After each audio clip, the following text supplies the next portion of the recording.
Okay, good afternoon, everyone. Thank you for joining us. I know there may be some others that'll join us here in just a moment, but I put in the chat box some documents that Donna would like for you to have during her presentation. I would like to introduce you to Donna Schrader. She is one that is joining us this morning, or this afternoon, I should say.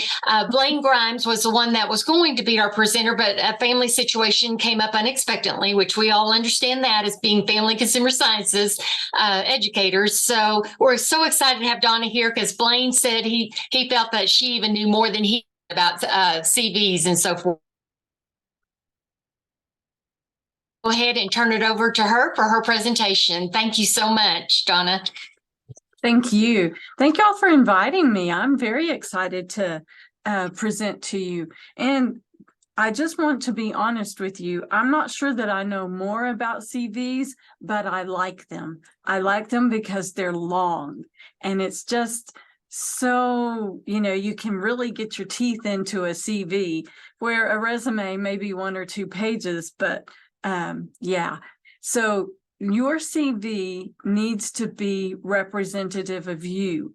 There's a difference between a resume and a CV. A CV is academicians, professors, research scientists, doctors, those kinds of people are having CVs because of where they're going and what they're doing. But it needs to represent you. And so different people will have different information on their CVs, and they may have it in different orders. I know that a lot of professors want exactly this order because it's how they've seen their professors do it. And that is one thing I will tell you. Go look at other people's CVs to have an idea of what to include on yours and what to, leave off. Or you may find something that you think is really, really important to have on your CV that isn't important to other people. So, the difference between a CV, we talked about, a CV is for, if you're getting that PhD, you need a CV. If you are planning to go into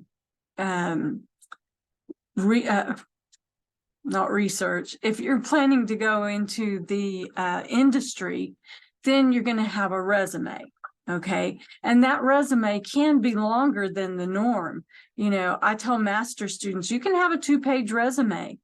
And if you're going into industry with a master's or a PhD, you may want a 3-page resume, but it needs to be focused on what that industry needs to know about you. And then, so in the CV, you're telling them all of that information that you've accomplished, that you've participated in, your research, your education, all of those things need to be part of that. Okay, so I'm telling you, go look at other people's CVs to see what theirs looks like. With this caveat, don't look at that professor who got his job 50 years ago and hasn't changed a thing since. Look at the person who got their job in the last 5 years. What are those people telling? How are those people, arranging their information and their sections? So it'll be helpful. Here at Texas Tech and at every public university in the state of Texas, we're supposed to have a way for people outside of the university to look at the CVs of our professors. And for Texas Tech, that's called Public Access to Course Information. And that is on the very first page of the Texas Tech website. So if you go to ttu.edu, you scroll down to the very bottom, there's this whole list of stuff. And you are looking for public access to course information. But let's be honest, not every professor puts their CV out there. They are encouraged to, they may even be expected to, but they don't always do it. But you can also go look at Google. Just Google some professor's name, and you're probably going to get their CV. and you will be able to look at it and get ideas. This is what I want to do. This is how I want to think about my CV. And so it's very helpful to have that opportunity to go look at them. And I'm not telling you don't utilize anything you learned from that 50-year-old CV. I'm just saying you want to spend most of your time looking at those people who are recent employees, because that's more cutting edge. It's more on target for what you are doing and what you're looking for. So CVs and resumes are different. CVs can get long. They can just keep being long, and they get longer and longer the more you do. So you want to think about things that are relevant in a CV. You're going to have your name and your contact information up there, and a CV is the only time that you get to put your work phone number and email on a document like this. In a resume, you're not going to utilize anything from work, but in the CV, you may have your personal phone number and a personal email, but you're also going to give, the name of the department that you work for, the college, the university. You're going to give them your TTU email and your office phone number. So those are the kinds of things, immediate difference is up there.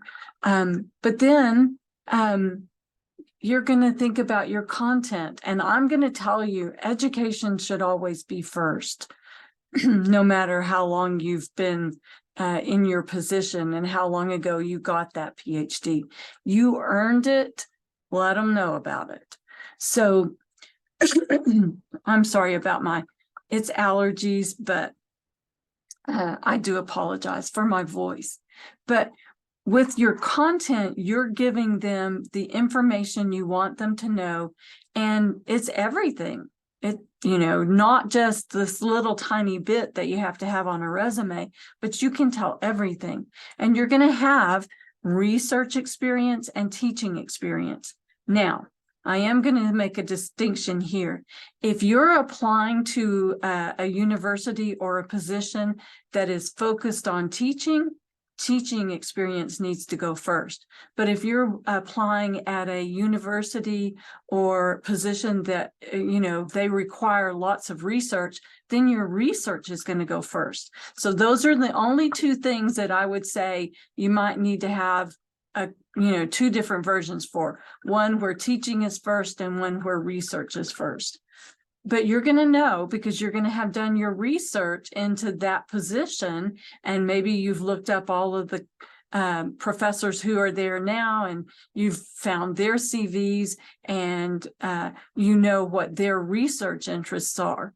And that can help you too about what to emphasize in your research areas.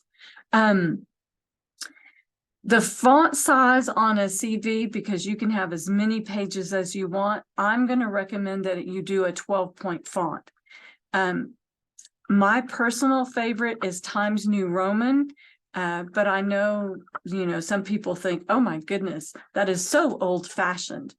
But nobody's going to look at your resume and go, oh, that's Times New Roman. I cannot look at this. I can't even consider hiring this person because they use Times New Roman.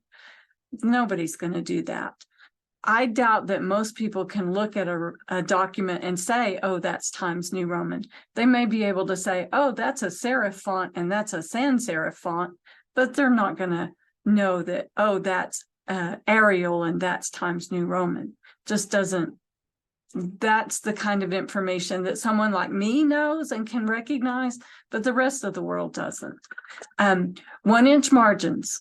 Don't bother with going to smaller margins because you can have as many pages as you need. And so this is really important. You want plenty of white space. This is pages long. Give them some white space. They're going to need a place to rest. And that's what white space does. It gives your eyes a place to rest in between reading all of that stuff. And also, yes, they're more likely to read your CV the first 2 or 3 pages of it word for word. But when they start getting to your list of publications or your list of conferences that you've attended or the list of conferences that you've presented at, they need to be able to scan that and, just look and go, oh, they're going to really good places, and that will help them a lot. So, good conferences, they're, on the edge. They know what's going on in our specific area. Okay, so your name and your contact information is going to go at the top. A lot of people will utilize Curriculum Vitae in their header. They'll say, this is my Curriculum Vitae. You're not going to label your resume that way. And you also want to pay attention to other people in your field. Are they putting CV, Curriculum Vitae, as a heading in their CVs? If they are, then you need to consider that. If they're not, maybe it's something you want to skip, but you can. So humanities and social sciences generally put that at the top. Maybe not for science, math, those technical fields. A date is really important. It isn't important to the person who is reading your CV so much, but it is important for you to keep up with, oh, this is the most up-to-date version. Because you don't want to get rid of all those other versions. You want to have some backups, but you want to know when is the most recent. And that date can be in the header or the footer, and that will be very helpful to you as well. And then you want to think in terms of, do you want other people to see the date? And maybe you do, maybe you don't.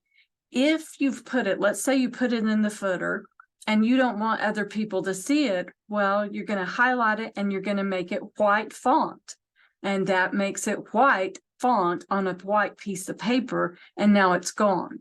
But you'll know it's down there, and you can, run your cursor over it and it'll show up, and that's great.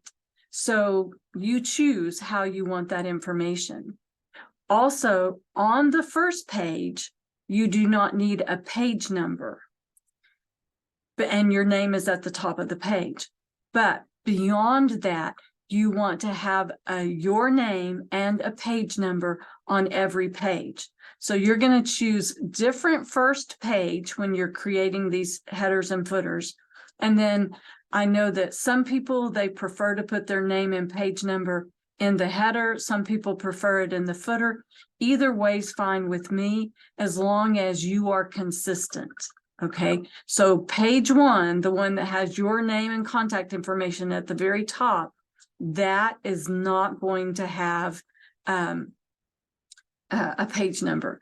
But starting with page 2, everything needs your name, not your contact information, just your name and a page number.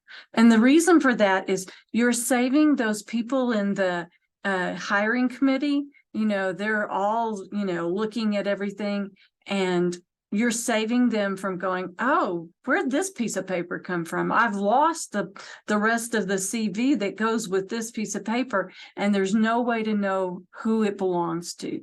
So put your name up there, just first and last name, and then a page number, and that'll be helpful to them. Okay. I'm also going to tell you, yes, put the address of Texas Tech University on there, but don't put your physical home address on this document. You have no control over where it goes once it leaves you. Every conference that you present at is asking, send us your CV and a biography. And, you just have no control. And we just really don't want the crazy people to know where you live. Okay, so don't put that on there. But you can put the address of the university. So your first section is going to be education. Every degree that you have earned has to be listed. Okay. Now, if you attended a university and you didn't get a degree there, you don't have to list that one, but you can if you want to. But every time you earned a degree, it's got to go on there. It's got to be listed. And you're going to list things in reverse chronological order. Start with right now and work backwards. So if you did that associate's degree, because you could get that associate's degree while you were still in high school, you're going to have to list it. You don't have to list high school, but you're going to list that associate's degree. And if you've had multiple degrees, if you got 3 bachelor's degrees and 2 master's degrees, and maybe you have a couple of PhDs, you're getting, okay, I see Cindy's message to you. She has her home address on there, but she wasn't working at a university at the time. You still don't want to put your home address on there. They can email, they can call. You don't have, they're not mailing stuff until they hire you, and then they'll mail you stuff. But by the time you're hired, it's okay to give them your address. So think about what you're doing with those degrees and be honest about this. Don't tell anybody that you earned a degree when you didn't. If you got all the way there, but you didn't finish, you didn't earn that degree, don't put it on there. You can say coursework toward a specific degree, and you can put the dates that you worked on that degree. But if you didn't earn it, don't list it as that you earned a degree. This is a legal document, and anything that they find on here that is not correct, that's a reason to dismiss you. They can fire you if they find out, oh, she says she has the certification, but she doesn't really. And so, now you're in trouble. So don't tell them anything that isn't true. And, one of these days, you're all going to be famous. And when you get famous, you become a target. And especially for journalists, they're always looking for something. And so when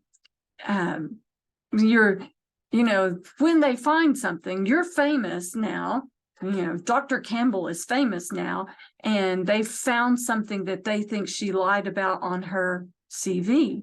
Well, that's going to be on the front page of the newspaper in really big letters. But when you prove to them that, oh, that isn't false, that is actually true, and this is why it's true, well, then the retraction is going to be on page 99 in teeny tiny little print. You'll get that much of a column for the retraction.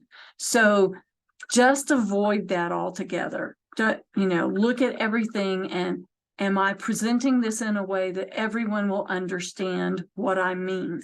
And that's important. And then licenses and certifications. I worked with a student the other day, and she's just a collector. She's got every certification in the world, and she's just collecting them. But you're going to look at this as you're not collecting. You are keeping up with, the new things in your field, and that makes you a more valuable candidate to that, either that company or that university. Okay, so you're going to list your PhD in that education section, and then you're going to choose whether to list your abstract, because you can put your abstract, your PhD abstract, right under that PhD section. But you may not want to. But if you want to, you can. And if you prefer to, if your abstract is really long, you may not want the whole thing on there. And so you can put an amended version, a shortened version. Just let us know that is not all of it. Okay. A more succinct version, in 5 or 6 lines is helpful, but something that's half a page might not be. And then you're going to think about what's important. Do you want to do research? Do you want to do teaching? And if you're going to have to do the research to figure out on those different opportunities that you're applying for, what they care about most, because there are places that are very focused on teaching and other places that are focused on research. And then there's those that are focused on both.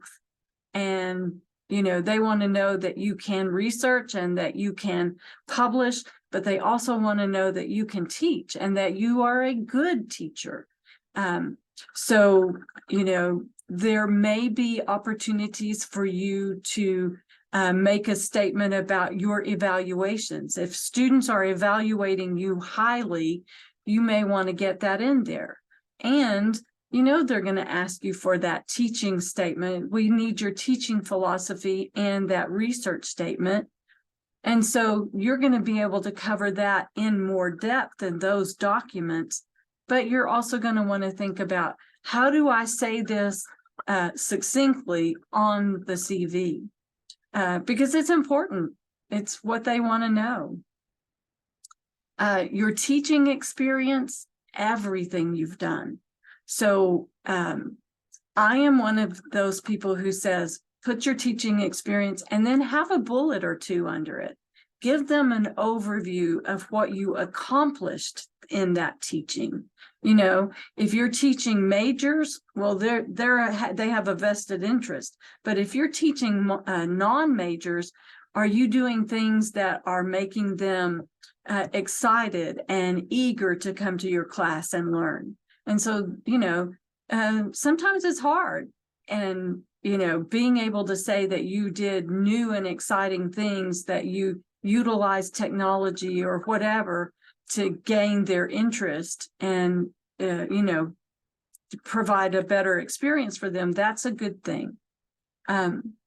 So I'm going to go back to research again. If the research you're doing has a name, you want to list that. If there are professors under whom you are doing that research, you need to list them. Okay. It's not like you're asking them if they'll be a reference or write you a letter of recommendation. This is actual concrete information that they're going to want to know. And having a lab name or a research name gives them something to hang their hat on. They can go research that. Here's this name and this research project that's being done. I can go find that. And they will research you. They want to know as much about you as possible before they say, okay, let's bring this person in and, interview them. And then your teaching experience. Again, give them some information about that. Let them know what you've done. Texas Tech has a system of naming their classes so that if it starts with a 1, it's a freshman level class. And if it starts with a 4, it's a senior level class. And then 5, 6, and 7, those are those higher level classes. Well, I had a student who was putting, I don't know what it was, engineering 1101 on there. And he was going, well, why do I need to put a name on there? Why do I need to tell them that's a freshman level class? They will just know. Well, not everybody has the same system that Texas Tech has. I've seen a lot of schools where they only have 3 letters or 3 numbers to designate their classes. And so that's going to be something that you're going to want to think about as you, write on your CV. What do you want them to know? And then your publications. So does anybody have any questions? I can address questions as we're going through or at the end. So if you have questions, you can put them in the chat and I'll ask Cindy to monitor that and let me know when we get a question. There's one question in there, Donna, because Okay. I told everyone that they could utilize if they've done workshops, in the community, because we do have some extension educators at times, and then and those that are in industry, sometimes they do workshops for their employer that can count as teaching experience as well. And so she said, how do you recommend listing workshops as teaching experience? Well, just as a subheading under your teaching experience, list workshops. And you're going to list the name of the workshop. You're going to list if you were doing it for a community organization or you were doing it for another university or whatever. You're going to list who you did it for, and you're going to list the types of people who attended. You know, are these peers who are already teaching? Are these community members who just need to learn more about family consumer science? You know, whatever that is, you're just going to give them that information and a date. Okay. I know that feels silly to put May 1st, 1972 on it, but if that's when you did it, that's what the date needs to be. And again, reverse chronological order. I know that a lot of times conferences, you know, they'll say, this is the 2023 annual conference for blah, blah, blah, blah, blah. But that they have dates and you need to list those dates. I don't know that anybody ever goes back and says, did she list the right dates for that? But maybe. And if you get past, you know, if you're doing industry and you get past the application, you get past the applicant tracking system, then there's going to be a person in HR, and that person is Gladys, and she's old and blind and grumpy, and she's not looking for a reason to keep you in the good pile. She's looking for a reason to put you in the bad pile. And she might actually spend the time to go back and check. I don't know who else would do that, but Gladys might. And full disclosure, if I worked in HR, I would be Gladys. So that's why you want me to look at your CV, because I'm going to be asking questions and making recommendations. So, okay. So if you have other questions, just let me know. Okay, so publications. You may have peer-reviewed publications and non-peer-reviewed. And if you've got several in each area, you're going to want those labels. You can have publications and then, you know, subheadings under that for peer-reviewed or non-peer-reviewed. There, you know, depending on how many publications you have, you may have, you know, not presentations, because that's going to be separate, but you know, you were published in the conference proceedings, so you could have conference proceedings as a subheading if you've been in a lot of them. But again, it's up to you, because you can just list publications in reverse chronological order if that's how you want to do it. I'm going to also say, don't number your publications. Don't make it easy for me to flip the page and go, oh, she's only got 12 publications, poor dear, and put you down and go, oh, I'm not looking at anybody who doesn't have at least 13 publications. So you want to think about that. If you don't number it, yeah, Gladys is still going to count, but nobody else is. They don't have time, but don't make it easy for them. Think in terms of following whatever is the format that is the standard in your field. So y'all are reading publications all the time. You're looking at presentations and conferences and all of these things. You're seeing what is the format that they want, you know, and if you, you know, have something published, they're going to say, oh, you must do this in this format. Okay. And sometimes that's, you know, an easy thing to follow, and sometimes it's not. But if that specific publication says you must list your references in this way on for our publication, you got to follow that. But when you put that you got published in that publication on your CV, you're going to follow whatever format you've been following. Okay. And so That's up to you to decide which one is the right one for you to do, but it's work, and keeping up with all of this stuff is not easy. When the first time I worked at Texas Tech, I worked in an electrical engineering department, and the professor that I worked with,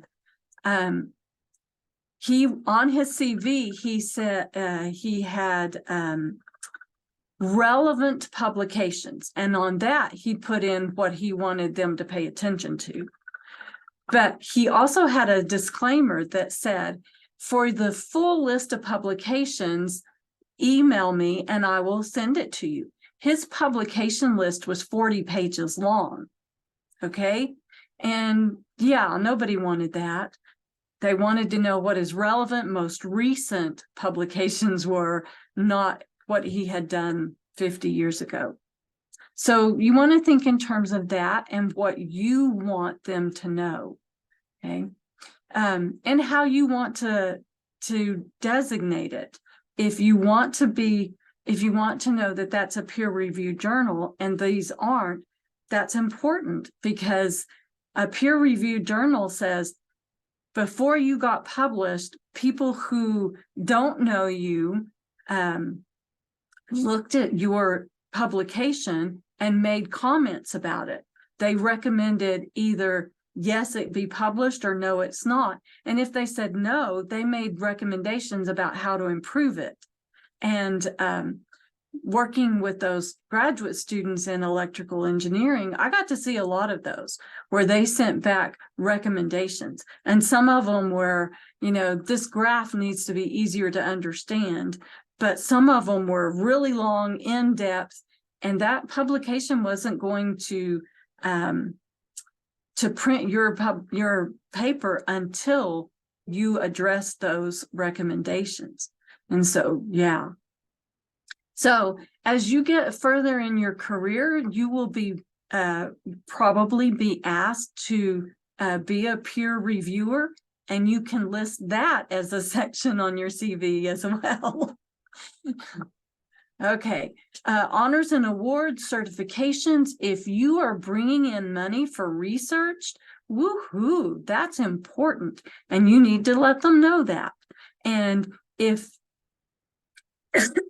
pardon me, if it's a big amount of money, yes, you want to list that amount on there.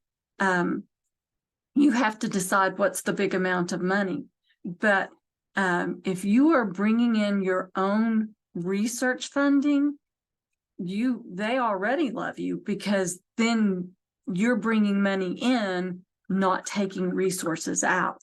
So yeah, that's a good thing too. If you've ever done any fellowships, if you've done conference presentations, yes, you want that on there. But if you've done presentations beyond that, like those workshops, I'm going to tell you not to talk about community service on your CV. I'm not telling you not to put that volunteer experience on there. I'm telling you, yes, but community service has become shorthand for you did something wrong, you got caught, and the judge gave you community service as punishment. Okay, so you can call it service to the community. And service is going to be really important if you are looking at tenure track positions. So I know that Tech is looking at 3 areas of service. They want service to your community, service to your university, and service to the larger field. And if you're giving presentations at conferences, those kinds of things, that is, that service that you're doing. But it may not be the only service you're doing. But, when they ask you to be on committees, that is service to the university. And so, think about those things. You can have an entire service section and then subheadings under there. And that's going to, give you a jump start for your tenure application, because you're already thinking about those things. Okay. Honors and awards. If you're proud of it, put it on there. Because, there are a lot of people out there who haven't gotten honors and awards, and recognition from your peers is important and helpful, when you're looking for that job.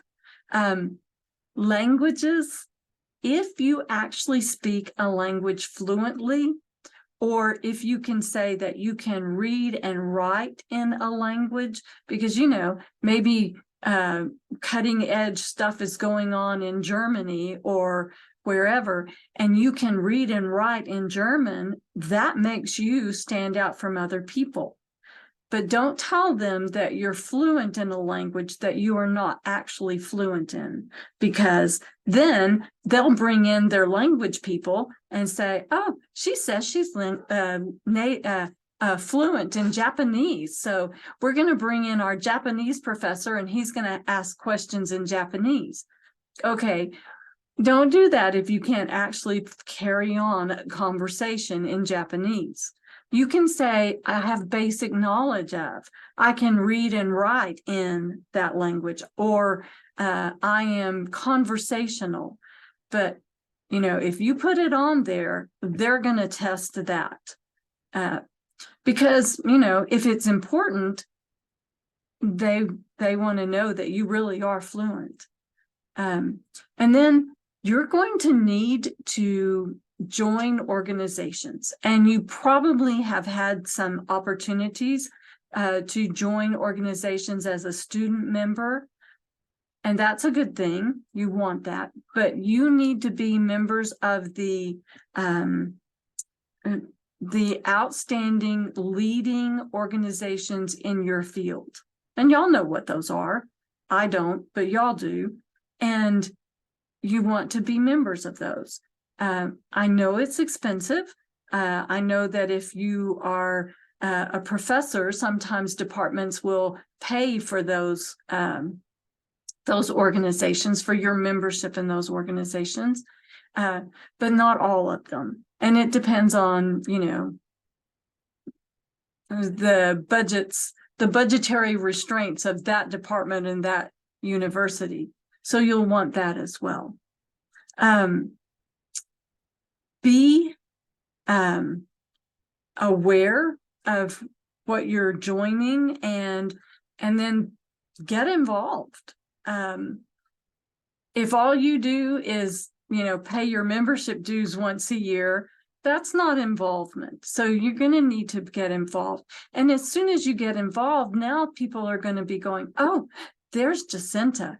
And I remember her. I met her at a conference. We need to ask her to serve on the next conference committee. Okay. And now you've got service to your field, your larger field. But that leadership opportunity to do those things, to be a leader and stand out in your field, is priceless. It is so important. So, think about that. Now, if you've joined an organization that you went, this really doesn't fit with what I want and what I'm doing, you don't have to keep being a member. And you don't have to be and if you decide to continue being a member, you don't have to be a leader. You can always say no. That's easier in an email than in person, but you can say no. And so those are opportunities for you to think in terms of, how do I do this? And then the very last section of your CV, and I know I've gone over this really, really fast, but the very last section is references. So on a resume, you don't put references. You don't even say references available upon request, because they know they have to ask. But for a resume, references are going to be a separate document. It can be the same people, but on the CV, you have already asked these people if they will be a reference. And the people on your committee and who are approving your PhD and your dissertation, those people need to be part of your references. So, you might have 3, you might have 4, you might have 5. I'm not sure that I'd go more than 5, but, depending on what you are and the opportunities and, what you know and what you can say, then, list those references. But be sure that those references are aware of what you say in your CV. So you're going to share your CV with those people so that they can look at it and go, oh yeah, I know she did that. And then you need to give them a heads up that you are applying for this job at this university and that job at that university and that other job at that other university. You're applying for all of them, and they should expect contact from those universities about your application. Okay, just give them a heads up, because what you don't want to do is you don't want to have that professor that has wonderful things to say about you, but he's really busy and he picks up the phone and he says, Dr. Smith here, and they say, hey, we're calling from the University of wherever, and we want to know about Dr. Cox. Can you tell us a little bit about her? She's applied for this position at our university. And we don't want him to go, who? What? I don't know what you're talking about. Because now they have gotten a person that you've listed as a reference for your abilities to say, I don't know who you're talking about. And so give them all a heads up. And then my colleague, Carol, she says, keep your references up to date, because I don't know which professor she knows, but she says professors retire and move to Fiji. So I hope so. But, keep them up to date. Maybe you always want that one professor from, your very first university to be a reference for you, because that person can say so many wonderful things. But you're going to need those people who are also more recent and have more recent knowledge of you. So that's what you're going to do with your references. That's always the last section on a CV and never on a resume. Okay, questions. I know I've gone over this really fast, but somebody has a question and I know you want to know the answer.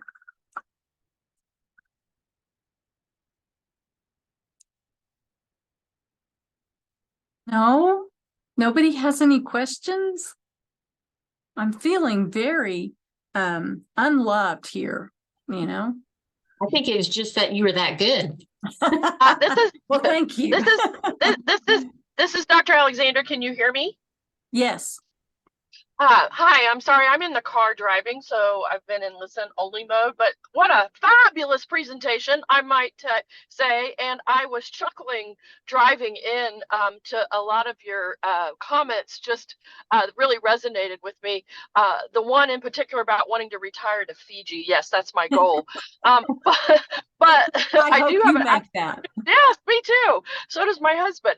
I actually have a question. You were talking about the service part, and one of the things that we are really focused on at the university is what we call engaged scholarship. And so that kind of fits in several areas. So what have you seen in terms of the development of the Vita that might address engaged scholarship, and how should that be represented? Oh, wow. That is such a great question. And I would be looking at other CVs of professors in your area, in the university that you're at, to look at how they're presenting that information. Because engaged scholarship could be a lot of different things. And so you could even have a section of engaged scholarship underneath your service. And you may be putting things that are listed other places, conference presentations, publications, but you can put them there as well. And look to see what the tenure expectations. I'm assuming everybody who's going to a university wants a tenure track job, but if they are requiring, for your tenure application, certain specific things, start thinking about how you can represent that in your CV. But I would say I really like that engaged scholarship, because that is service. They want you to be engaged with other people, and that can mean other professors at other universities that you do research projects with. That could mean that you become the go-to person to provide the opening remarks at a conference, or whatever that is. But I love that idea, engaged scholarship, because it's everything, and it's anything you want it to be. So yeah. Well, one of the things I put on my CV is not community service, but community engagement. So if I did anything on the volunteer side, I can include that. But also if it was also research based, that would definitely be something, you could also add on that side of it as well. But I do too. Since there's been so much focus now on engaged scholarship within our university in particular, especially within our college, I definitely could see an advantage of putting that information in there much more on that, maybe community and engaged scholarship type of title there. So you could be more specific about what that included and so forth. And again, that can be anything, students, that maybe you've done with the community, not just on volunteer side, but maybe even what you've done in presentations with other community members and so forth too. So that's something you want to keep in mind. Anything you've done I know I've gone in to do some things within classrooms because of my education background on family consumer science side. And even the research I just finished conducting with work-based learning and working with all the FCS teachers can be engaged scholarships. So that's one of the things that you definitely want to be focused on. But I agree with you, Donna. I thought it was a good point you made about if you are wanting to apply at a particular university, I would definitely, and a particular program within that university, I would definitely look at the CVs that are available, and hopefully they're available within that university and that program. So that way you can see exactly how they set their CVs up and be very familiar in setting your CV up in the same way. I have been very surprised. I'm just going to tell you how many different versions of CVs are out there. Yeah. And so there are some universities that have specific focuses on particular areas they want to see in your CV. So just keep that in mind and so forth when you're looking at that. When I went to teach at a teaching university, there was specific focus on the teaching side. I had to make sure I was including more so than on the research side. So and then for them, publications was important, but not extremely important, as you would see if you're teaching at a research university. And you can tell the difference in those types of universities by looking at what their university is focused on. You can tell, and I mean, at the teaching university I was at, it was 60% teaching, it was 30% research, and 20% service. So, and of course at Texas Tech, it's totally different on that side. So it's more 40-40 on teaching and research, and 20% or even 10% actually service. So more probably on the research side. So think about that when you're applying to these particular universities, because there is going to be more of a focus in particular areas. And again, you too have to decide, do you want to be more on the teaching, to be more of a teaching professor or a research professor, or and so again, at Tech, we're focused on both of those really equally, because those are both very important and so forth. And the service side is important too, but not as much as the research and the teaching side. So just kind of keep that in mind when you're looking at that. Anybody else have any questions?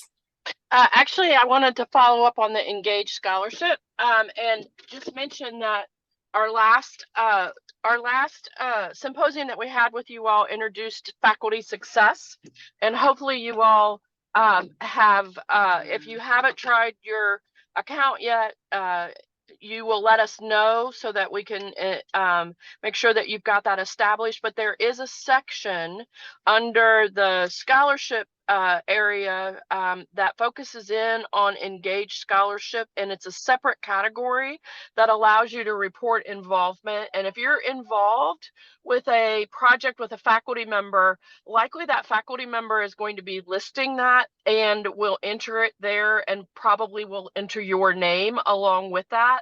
And so if you do your rapid reports and download your Vita from Faculty Success, you may actually have quite a bit of information in there on engaged scholarship. It might need a little bit of editing because they do collect a lot of information and it spits it out on that Vita form. But just as an FYI, there is a place in Faculty Success for you to be reporting that. And then the other thing I have to tell you that made me chuckle was your comment about counting publications and grumpy old Gladys. I worked for a grumpy old Gladys at another university, and literally that's what she would do as we were pulling in people for faculty searches. She would pull out the Vita and she would sit there and count the number of publications, wasn't worried about the quality of them or where they were published, just the number. And she also would count the number of grant applications. So again, you really made me chuckle from some things in my past, and you picked the perfect name for that. So great presentation. I loved it. Thank you. I appreciate that. Now, one thing before we go is you have access to the Career Center forever.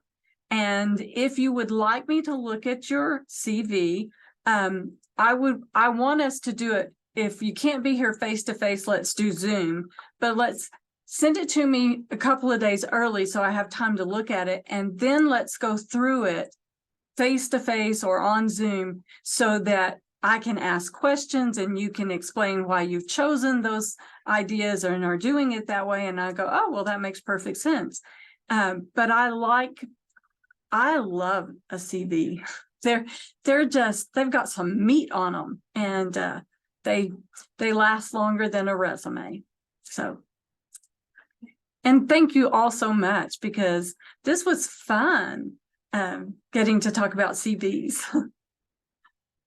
Thank you, Donna. We appreciate you so much. And especially, I know you kind of got short notice, but we just thank you for stepping up to the plate. And I feel like we've learned a lot. And again, we're recording this. So if any of you need to go back and go through it again, you can, and as well as our other doctoral students later on and so forth. And there were 2 documents. Hopefully you got both of those. I'll make sure they're attached to the recording so anybody else that wants them as well can have them. You did a great job. Anybody else? Any other questions or anything? We got about 5 minutes.